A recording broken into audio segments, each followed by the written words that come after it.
చిన్న ప్రార్థన, కానీ సూటిగా దేవుని సన్నిధానానికి చేరిపోయింది ఆ ప్రార్థన. Hallelujah. It went straight to the throne of God. దేవుని సింహాసనాన్ని తాకిందండి ఆ ప్రార్థన. దేవుడి సింహాసనాన్ని తాకే ప్రార్థనలు ఏంటి? పెద్ద ప్రార్థనలా?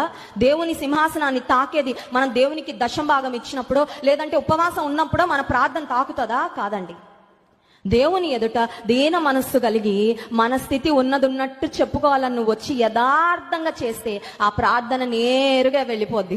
చాలా చిన్న ప్రార్థన, కానీ చాలా యథార్థతతో సుంకరి చేసిన ప్రార్థన అది దేవుని సన్నిధానానికి చేరిపోయింది. యేసయ్య చెప్పిన మాట ఏంటంటే, అతని కంటే ఇతడు నీతిమంతుడుగా తీర్చబడి ప్రార్థన చేశాము అని కాదు, ప్రార్థన చేశామా లేదా అని కాదు, మన ప్రార్థన దేవుని సన్నిధికి వెళ్ళిందా లేదా, అదే కదండి మనకు కావాల్సింది. That is what matters.